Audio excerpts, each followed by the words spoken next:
ஓகேம்மா, எடிட்டோரியலை கண்டினியூ பண்ணி முடிச்சுடுவோம் சரிங்களா. இல்லை, இது எடிட்டோரியல் மாதிரின்ட்டு இல்லாமல் ஜென்ரல் கிராமர் கொஞ்சம் அண்டர்ஸ்டாண்ட் பண்ணுறதுக்காக தான் இது சரிங்களா. நம்ம இதை மட்டும் பார்ப்போம், எடிட்டோரியலை மட்டும் பார்ப்போம் அப்படிங்கிற மாதிரி கிடையாது சரிங்களா. நம்ம வந்து ஜென்ரலாக கிராமர் அப்படிங்கிறத ரிவைஸ் பண்ணுறதுக்காக தான் இது.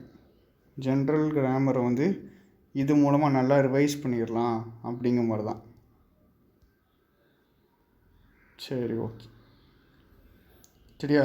ரிப்பீட்டிஷன் இருந்தால் தான் ஈஸியாக படிக்க முடியும். சொன்ன விஷயத்தையே திரும்பி சொல்கிற மாதிரி தான் இருக்கும், ஆனால் நல்லா படிக்கலாம். அதுக்காக தான் சொன்ன விஷயத்தையே திரும்ப சொல்கிறது சரிங்களா.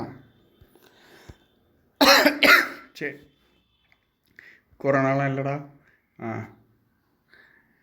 இன் மார்ச் திஸ் இயர், சரியா. இன் மார்ச் திஸ் இயர், சரி, நல்லா புரிஞ்சுக்கோங்க.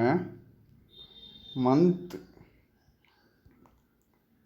வந்துச்சுன்னா இன்னு தான். I was born in September, சரியா. அதே மாதிரி இயர் வந்துச்சுனாலும் இன்னு தான், சரியா. இயர் வந்துச்சுனாலும் இன்னு தான். மந்த்னாலும் இன்னு தான், இயர்னாலும் இன்னு தான், சரியா.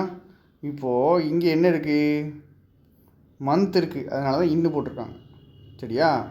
இப்போது டேட்டு வந்துச்சுன்னா on, on Monday, in Monday போட்டுறக்கூடாது. ஆன் மண்டே, ஆன் திவாலி அப்படிங்கிற மாதிரி, சரியா. அதே மாதிரி ஆன் மை பர்த்டே தான். பர்த்டே ஒரு நாள் தானே.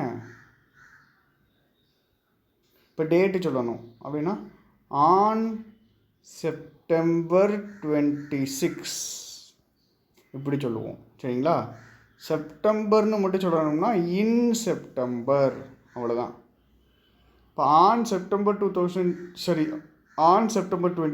அப்படின்னா அது ஒரு ஸ்பெசிஃபிக்கான ஒரு நாள், சரியா. ஒரு ஸ்பெசிஃபிக் டே, அதனால் ஆன். மந்த்னா இன்னு, சரியா. மந்த்து மட்டும் சொன்னால் இன்னு, இயர்டு சொன்னால் இன்னு, சரி. இப்போது அதே மாதிரி அப்போது டைமு சொன்னால் என்னது, டைம்.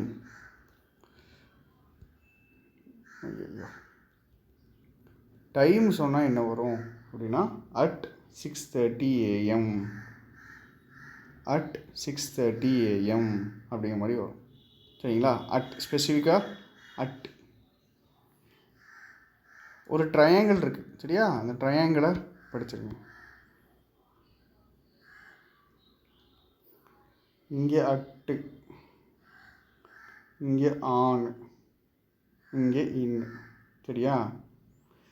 ஒன்றும் இல்லை, இது எப்படி அப்படின்னா இதில் வந்து ஸ்பெசிஃபிக்காக குறிப்பிட்டு இந்த இடம்தான் அப்படின்னு, அதாவது ஒரு ஜூம் பண்ணி சொல்லணும் அப்படின்னா அதாவது இந்த இடம்தான் அப்படின்ட்டு ஜூம் பண்ணி ஸ்பெசிஃபிக்காக சொல்லணும் அப்படின்னா அட்டு. ஜென்ரலாக சொல்லணும் அப்படின்னா இன். இது ஜென்ரல். பெருசாக இருக்கா அப்படின்னா ஜென்ரலாக சொல்கிறது. சின்னதாக இருக்குது குறிப்பிட்டு சொல்கிறது, சரியா. இது எதுலாம் வரும் அப்படின்னா,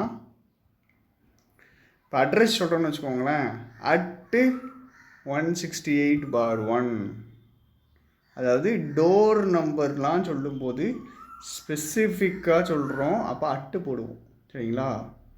இது ஊர் சொல்கிறோன்னு வச்சுக்கோங்களேன், இன் தூத்துக்குடின், இன் சென்னைன்னு சொல்லுவோம். ஏன் அப்படின்னா அதெல்லாம் என்னது, ஸ்பெசிஃபிக் கிடையாது, ஜென்ரல், சரியா. ஸ்பெசிஃபிக்னா குறிப்பிட்டு தெளிவாக இந்த இடம் தான் ஜூம் பண்ணி சொல்கிறது, டோர் நம்பர், அதனால் அட்டு. அதே மாதிரி இன்னு அப்படின்னா ஜென்ரலாக சொல்கிறது, சரியா. இது இன்னொரு விதத்துலையும் புரிஞ்சுக்கலாம். என்னென்னா இந்த ஊருக்குள்ளே, இந்த ஊருடைய எல்லைக்கு உள்ளே இருக்கேன்னு அர்த்தம். இன்னுன்னா நம்மளுக்கு மீனிங் தெரியும்னு நினைக்கிறேன். இன்னுன்னா உள்ள, ஆணுனா மேலே, சரியா. இன்னுனா உள்ள, ஆண்னா மேலே. இதெல்லாம் கொஞ்சம் ஒரு தடவை பார்த்துக்கோங்க சரியா. ஆன்னா மேலே அப்படிங்கிற மாதிரி மீனிங் சொல்லியிருக்கு. அட்னா ஸ்பெசிஃபிக் ஜூம் பண்ணி சொல்கிறது கரெக்டாக இந்த டைம் தான். ஆன்னா அதை விட கொஞ்சம் பெருசு சரியா. இப்போது ஒரு ஸ்பெசிஃபிக் டைம் 6:30 அதான் இருக்கிறதுலே ஸ்பெசிஃபிக் இப்படி தானே. 6:30 தான் இருக்கிறதுலே ஸ்பெசிஃபிக். ஒரு நாள் முழுக்க சொன்னால் அதை விட கொஞ்சம் பெருசு. ஒரு மாதமோ ஒரு வருஷமோ சொன்னால் அதை விட பெருசு கரெக்டாக. இது வந்து சின்னது, இது அதை விட கொஞ்சம் பெருசு, இதுதான் இருக்கிறதுலே பெருசு சரிதானா. இருக்கிறதுலே சின்னது அதான் ஸ்பெசிஃபிக்காக சொல்கிறது. அதை விட கொஞ்சம் பெருசு ஆன், அதை விட ரெண்டையும் விட பெருசு இன்னு சரியா. டைம் ஃப்ரேம்ஸ் எல்லாத்துக்குமே கொஞ்சம் சொல்லியிருக்கேன். அப்போ இன் மந்த்து, இன் இயர், டேன்னு வந்தும்போது ஆன், டைம் சொல்லும்போது அட். அதே மாதிரி இங்கே ஒன்று சொன்னேன்ல, என்ன சொன்னேன்னு எனக்கே மறந்துட்டு இந்த ஃப்ளோவில் அப்படியே சொன்னேன். ஓகே, இது டைம் சொன்னேன் அப்படி தானே. இங்கே வந்து டைம் சொன்னேன். ஐயோ, மந்த்து, இயரு, டைமு. ஓகே, இது சொல்லியாச்சு ரைட்.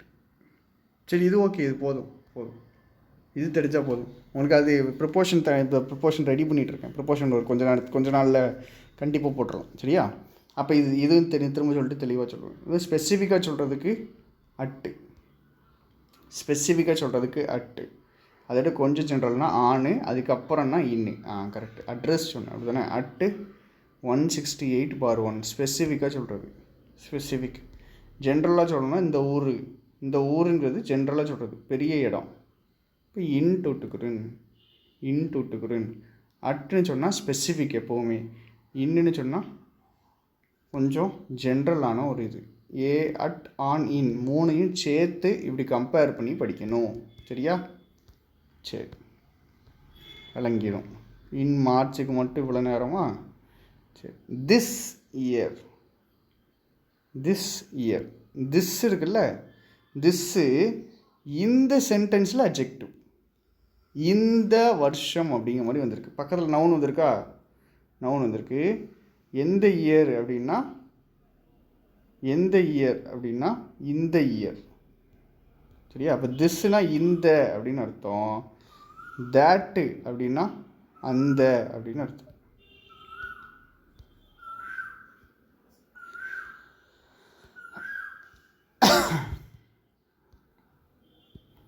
திஸ்னா இந்த அப்படின்னு அர்த்தம், தேட்டுனா அந்தன்னு அர்த்தம் சரியா. திஸ்ஸுக்கு ப்ளூரல் தீஸ், தேட்டுக்கு ப்ளூரல் தோஸ் சரியா. இப்போது திஸ்ஸு போட்டால் பக்கத்தில் சிங்குலர் தான் வரும். ஒருவேளை அட்ஜெக்டிவாக வந்துச்சு அப்படின்னா பக்கத்தில் என்ன தான் வரும், சிங்குலர் தான் வரும். திஸ் பாய் தான் வரும் சரியா. திஸ் பாய்ஸ்ன்னு போட்டால் தப்பு.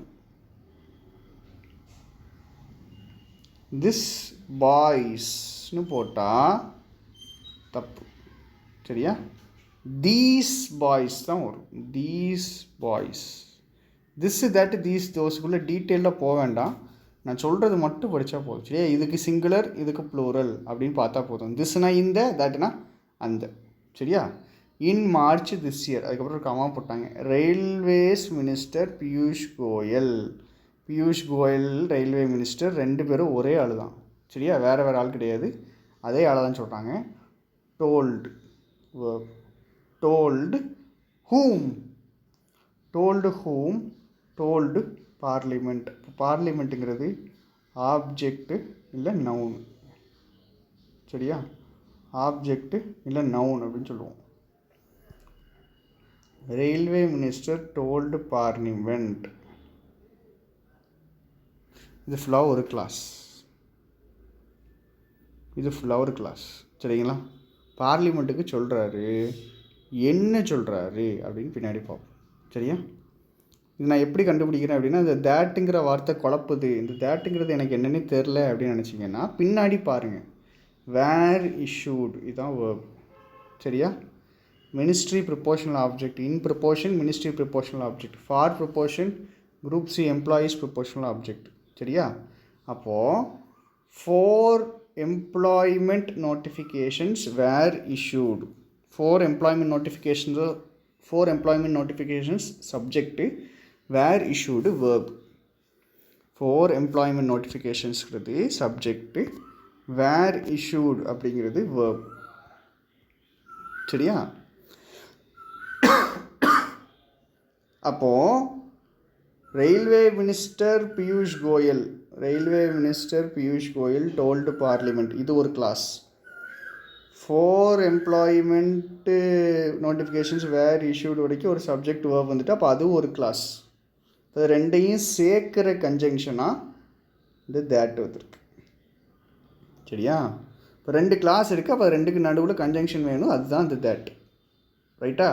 தேட்டுங்கிறது என்னென்னு கண்டுபிடிக்க முடியலன்னா பின்னாடி பாருங்கள், 2 கிளாஸ் இருக்குது, அப்போ சேர்க்குறதுக்கு தான் தேட்டு கன்ஜங்ஷனாக வந்திருக்கு அப்படின்னு சொல்லணும். சரியா? சரி, இப்போ இதில் பாருங்கள், வேர் இஷ்யூடு எந்த வாய்ஸ் இது? Passive voice. பேசிவ் வாய்ஸ்னால் டூவர் சப்ஜெக்டில் இருக்கக்கூடாது. For employment notifications 4 employment notifications issue பண்ணப்பட்டுச்சு அப்படின்னு சொல்லுவோம். சரிங்களா? இஷ்யூ பண்ணுற ஆக்ஷனை பண்ணுறது நோட்டிஃபிகேஷன்ஸ் இல்லை, அப்போ டூவர் சப்ஜெக்டில் இல்லை, அப்போ அது பேசிவ் வாய்ஸ் கரெக்டாக இருக்கு. சரியா? சரி, இப்போ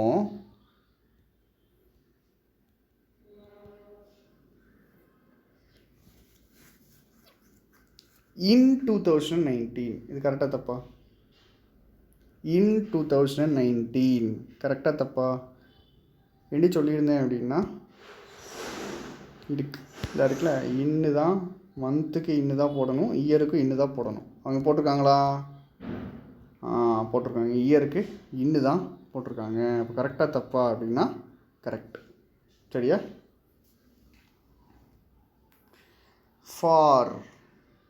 ஃபாருங்கிறது பிடிக்கணும். ஃபார் பார்த்துக்கோ, ப்ரொப்போஷன் எங்கெல்லாம் இருக்குது, இந்த ஃபாருங்கிற ப்ரொப்போஷன் எங்கெல்லாம் இருக்குது. இங்கே ஒரு ஃபார் இருக்குது, இங்கே ஒரு ஃபார் இருக்குது, வேறு இது 2 மட்டும் மெயினாக இருக்குது. ஃபார்னால் என்ன அர்த்தம் அப்படின்னு பார்ப்போம். சரிங்களா? ஃபார் வந்து ஒரு முக்கியமான ஒரு ப்ரொப்போஷன் படிக்கிறது தான் எனக்கு தெரிஞ்சு செகண்டு மோஸ்ட் டிஃபிகல்ட்டு டாபிக். என்னது சார் ஃபஸ்ட்டு மோஸ்ட் டிஃபிகல்ட் அப்படின்னா ஆர்டிக்கல் தான். இந்த இளவெடுத்த ஆர்டிக்கல் தான் இருக்கிறதுலே கஷ்டம். ஏன் அப்படின்னா ரூல்ஸ் மாதிரி தனித்தனியாக இருக்கும். லாஜிக்கலாக மற்றதெல்லாம் ஈஸியாக புரிஞ்சு படிச்சிடலாம், இதுக்கு ஒவ்வொன்றுக்கும் தனித்தனியாக படிக்கிற மாதிரி இருக்கும். சரியா? சரி, ஃபார்னால் என்னதுன்னா இதுக்கு ஆக்சுவல் மீனிங் என்னன்னா for the purpose of. For வர்ற இடத்துலலாம் என்ன போட்டுக்கலாம்? ஃபார் த பர்பஸ் ஆஃப் இல்லை பர்பஸ் ஆஃப்னு போட்டுக்கலாம். தமிழில் என்னென்னா காக அப்படின்னு அர்த்தம். காக அப்படின்னா என்னது? I did the work for him. I did the work for him. இப்போ இது தமிழில் சொல்லுங்கள். நான் வேலையை அவனுக்காக செய்தேன். நான் வேலையை அவனுக்காக செஞ்சேன்ட்டு வருதா? அதுதான் ஃபார். சரியா? இதில் ஏதாவது தப்பு இருக்குது, மாறி வருதுன்னா சொல்லுங்கள். ஏன்னா இதெல்லாம் நானும் யோசிச்சது தான். சரியா? ஸோ தப்பு இருக்கலாம், மோஸ்ட்டாக இருக்குது அப்படின்னா கண்டிப்பாக கமெண்ட் பண்ணுங்கள். டவுட்ஸ் இருக்குது அப்படின்னா இது நானும் யோசித்த ஒரு விஷயம் தான். இது ஃபார்னா காக, எல்லா ஃபாருமே இவர்களுக்கு அந்த காக அப்படின்னு ட்ரான்ஸ்லேட் ஆகும். பாருங்களேன், 4 எம்ப்ளாய்மெண்ட் நோட்டிஃபிகேஷன்ஸ் குரூப் சி எம்ப்ளாயர்ஸ்க்காக 1.43 lakh போஸ்ட்காக வந்துடுச்சா? காக அப்படிங்கிறது தான் அந்த ஃபார். ஒன்றும் இல்லை, ஃபார்னா ஃபார் த பர்பஸ் ஆஃப். இங்கே பாருங்களேன், 4 employment notifications for the purpose of group C employees. அடுத்தது were issued in 2019 for the purpose of 1.43 lakh post. அதுவும் கரெக்டாக வரும். சரியா? அந்த ஃபார் அப்படிங்கிறது என்ன அர்த்தம் அப்படின்னா காக, இவர்களுக்காக அப்படின்னு அர்த்தம். சரியா? இதை நம்ம என்ன பண்ணிடுவோம்னா ஒரு ப்ரிப்போசிஷன் ஸ்பெஷலாக ரிலீஸ் பண்ணிடுவோம். இப்போ தான் எனக்கு இது வருது. இந்த நிறைய ப்ரிப்போஷன் இருக்குது. சரிங்களா? ஸோ ப்ரொப்போர்ஷன் இதுவாக ரிலீஸ் பண்ணிடுவோம். சரிங்களா? அடுத்தது இப்போது ஒரு ப்ரொப்போர்ஷன் பார்க்க போகிறோம். இப்போ என்ன பண்ணிட்டாங்க, கமா போட்டாங்க. சரியா? மீனிங் புரியுதுன்னு நினைக்கிறேன். இவர் பார்லிமெண்ட்டு சொல்கிறார் என்ன, 4 எம்ப்ளாய்மெண்ட் நோட்டிஃபிகேஷன்ஸ் குரூப் சி எம்ப்ளாயீஸ்க்கு மினிஸ்ட்ரியில் இல்லை மினிஸ்ட்ரிக்குள்ளே இன்னா உள்ள அப்படின்னு தான் மீனிங், உள்ளே அப்படி தான் மீனிங். சரியா? சரி, அடுத்தது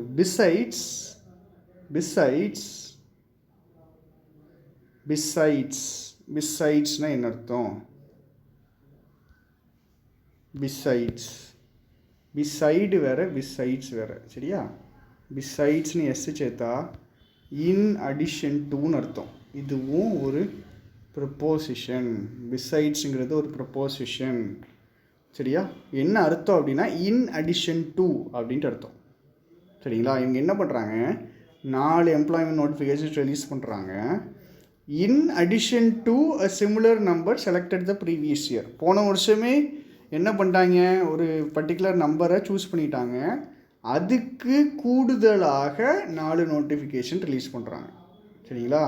இப்போ பிசைட்ஸ் அப்படின்ட்டு வர்ற இடத்துல என்ன சப்ஸ்டியூட் பண்ணி பார்க்கணும் அப்படின்னா இன் அடிஷன் டு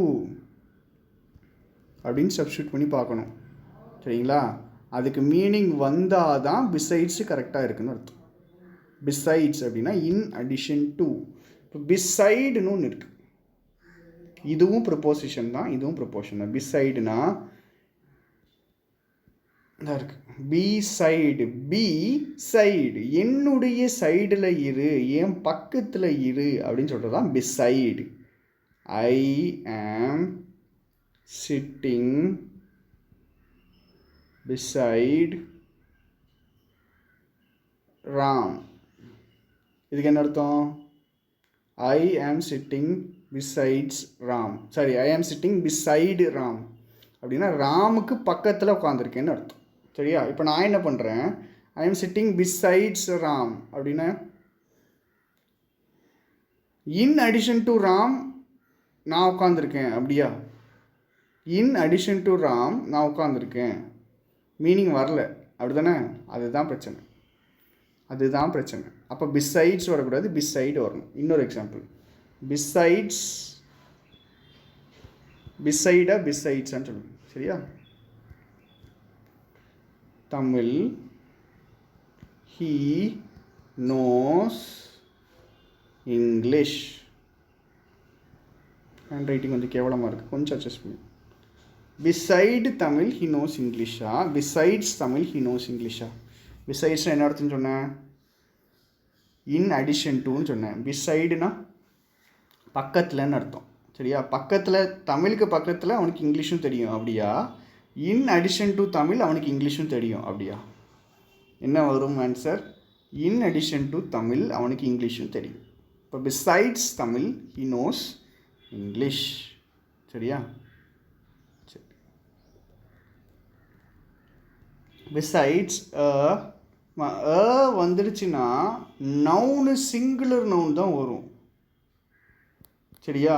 ஏன்னா ஒன்றுன்னு அர்த்தம். ஏக்கு பக்கத்தில் சிங்குலர் நவுன் தான் வரும். இதுல எல்லாம் டவுட்ஸ் கேட்குறாங்க, இது கொஞ்சம் மிஸ் ஆகும், புரியுது? சரியா? ஏக்கு பக்கத்தில் சிங்குலர் நவுன் தான் வரும். சிங்குலர் நவுன் வந்திருக்கான்னு பார்க்கணும். நம்பர், எப்படிப்பட்ட நம்பர்? Similar number. சரியா? Similar number. Selected the previous year. செலக்டடுங்கிறது V3 அட்ஜெக்டிவாக வந்திருக்கு. சரியா? நம்பரை பற்றி தான் சொல்லுது. ஏன் பின்னாடி வந்திருக்குன்னு சொல்கிறேன். சரியா? ஏன் பின்னாடி வந்திருக்குன்னு அப்புறம் சொல்கிறேன், அது தனி வீடியோவில் போட்டு சொல்கிறேன். சரியா? இப்போ வேண்டாம், ஆனால் இது பின்னாடி வந்திருக்கு. சரியா? Besides a similar number. சிமிலர்ங்கிறது அட்ஜெக்டிவ் தான். எப்படிப்பட்ட நம்பர்? Similar number. எப்படிப்பட்ட நம்பர்? Selected number. இப்போ இதுவும் அட்ஜெக்டிவ், இதுவும் அட்ஜெக்டிவ். த ஆர்டிக்கல், இயர் நவுனு, எந்த year? Previous year adjective. Previous year adjective. சரியா? ரைட்.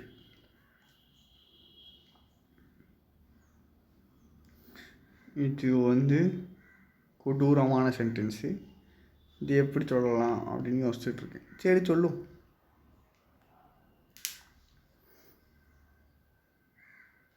சரி, இந்த சென்டென்ஸை முடிச்சுட்டு வருவோம். சரிங்களா? இது நான் சொல்கிறேன். ஐயோ, இது நான் சொல்கிறேன். இது ரொம்ப ரொம்ப முக்கியம். சரியா? எனக்கு கீழே இந்த சென்டென்ஸை பிரித்து காமிக்கணும். இந்த சென்டென்ஸை பிரித்து காமிக்கணும். சூப்பராக இருக்குது சென்டென்ஸ். அதாவது வச்சு செய்யலாம். இந்த ஒரு சென்டென்ஸை 15 நிமிஷம் வச்சு செய்யலாம். அப்படி இருக்குது. சரியா?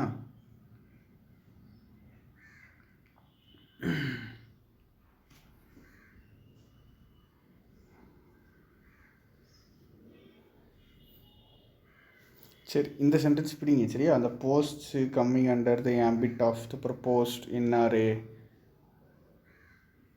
would cover about 1.25 jobs a year, which typically attract about 2.5 crore aspirants. அது பிடிங்க. நம்ம வந்து இப்போ இந்த சென்டென்ஸ் பிடிச்சிருவோம். அதை பார்ட் 3 போட்டுருவோம். சரியா? இதில் நான் ஒன்று சொல்லித்தரேன், ஒரு முக்கியமான ஒன்று சொல்லித்தரேன். பார்ட் 3 கூட போட்டுருவோம். சரியா?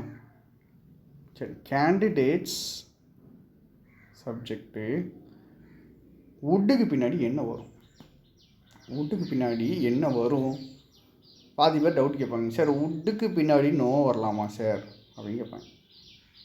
சரியா? அப்படிலாம் கிடையவே கிடையாது. சரியா? வுட்டுக்கு பின்னாடி என்ன வரணும்? ஐயோ, வுட்டுக்கு பின்னாடி என்ன வரணும்? V1 வரணும். Would have. வுட்டுக்கு பின்னாடி V1 வரணும். Would have. சரியா? இப்போ இந்த நடுவில் ஒன்று இருக்குதே, அது என்னது அப்படின்னா வேர்புக்கு நடுவில் கண்டிப்பாக அட்வர்ப் தான் இருக்கும். நோ லாங்கர் ரெண்டும் சேர்த்து அட்வர்ப். அவ்வளோதான், முடிச்சிருக்கு. சரியா? Would have when no longer. சரியா? No longer. To preposition travel V1. இனிமேல் ட்ராவல் பண்ண வேண்டாம். இப்போ ட்ராவலுங்கிறது V1. அடுத்தது to preposition urban centers prepositional object. To urban centers. சரியா? இந்த டூ எப்படின்னு சொல்கிறேன். To urban centers. சரி, அடுத்தது அட். எதில் urban centersக்கு எப்படி போகிறாங்க அப்படின்னா எக்ஸ்பென்ஸும் ஹார்ட்ஷிப்பும் நவுனு. எப்படிப்பட்ட expense? Considerable expense and hardship. இந்த அட்டுங்கிற ப்ரிப்போஷனுக்கு 2 ப்ரிப்போசிஷனல் ஆப்ஜெக்ட் இருக்குது. சரியா? அதில் ஒன்று கன்சிடரபிள் எக்ஸ்பென்ஸ், இன்னொன்று ஹார்ட்ஷிப். ரெண்டையும் சேர்க்குற கன்ஜங்ஷன் அண்ட். ரைட்டா? சரி, அடுத்தது டு டேக். டு ட்ராவல் இருக்குல்ல, அதே மாதிரி to take what? And employment test. And article employment test ஃபுல்லாக நவுன். அண்ட் டிஃபரன்ஸ் தெரியும்னு நினைக்கிறேன். இது ஆல்ரெடி சொல்லியிருப்பேன். உயிர் எழுத்து வந்துச்சுன்னா அண்ட், மெய் எழுத்தோ உயிர்மை எழுத்தோ வந்துச்சுன்னா தயவு செஞ்சு AEIOUலாம் படிக்காத, மறந்துடு. உயிர் எழுத்து மெய் எழுத்து வச்சு சொல்லி கொடுத்துருப்பேன்னு நினைக்கிறேன். அப்படி சொல்லி கொடுக்கலைன்னா கீழே கொஞ்சம் கமெண்ட் பண்ணுங்கள். அடுத்த வீடியோவில் நம்ம போட்டுருவோம். சரியா? உயிர் எழுத்தில் ஸ்டார்ட் ஆச்சு. தமிழில் எழுதி பார்க்கணும். இதை எம்ப்ளாய்மெண்ட்டு தமிழில் எழுதுனா என்ன வரும்? உயிர் எழுத்தில் ஸ்டார்ட் ஆகும். அப்போ ஆன் தான். இப்போ இது மெய் எழுத்தில் ஸ்டார்ட் ஆகுது, உயிர் மெய் எழுத்தில் ஸ்டார்ட் ஆகுது அப்படின்னா போடணும். சரியா? அந்த வார்த்தையுடைய ஸ்டார்டிங் வச்சு தான். சரி, இப்போ என்ன சொல்லணும்னா அந்த டூ சொல்லணும். டூ ப்ரிப்போசிஷனாக எப்போ வரும்? டூ ப்ரிப்போசிஷனாக எப்போ வரும் அப்படிங்கிற மட்டும் சொல்லிவிட்டு முடிச்சிடுறேன். சரியா?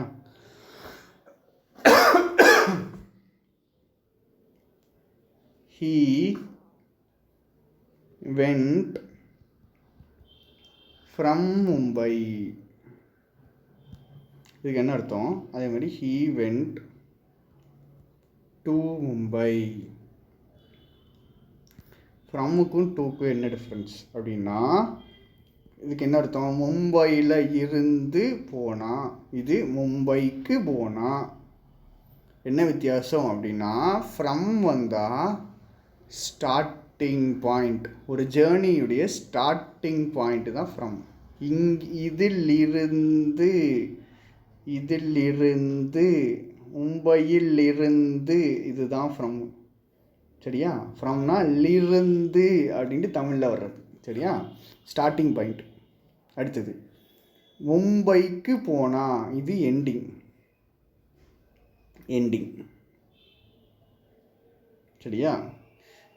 எந்த டெஸ்டினேஷன் எங்கே போய் சேர்றோமோ அதுக்கு முன்னாடி தான் டூ போடுவோம். எங்கேருந்து ஆரம்பிக்கிறோமோ அதுக்கு முன்னாடி தான் ஃப்ரம்மு போடுவோம்.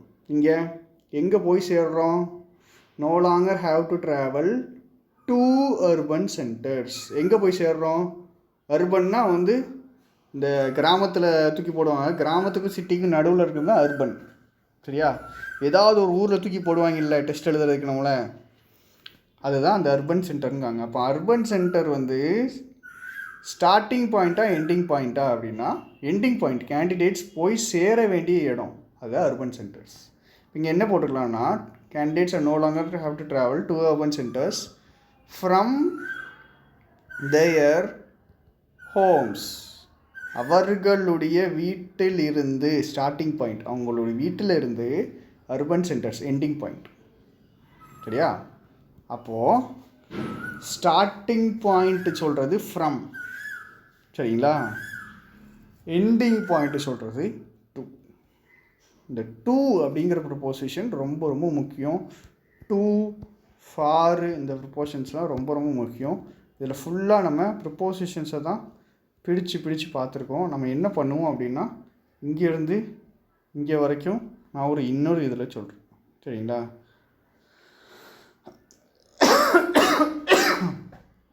இன்னொரு இதில் கண்டிப்பாக கவர் பண்ணுவோம். இன்னும் எனக்கு நிறைய கவர் பண்ண வேண்டியது இருக்குது, என்ன பண்ணேன்னு தெரில. சரிங்களா? காசெட்டு வேர்ப்ஸ் வீடியோ அடுத்தது ரெடி பண்ணிடுவோம்.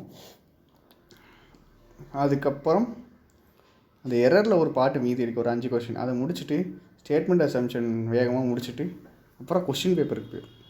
சரிங்களா? Okay, thank you.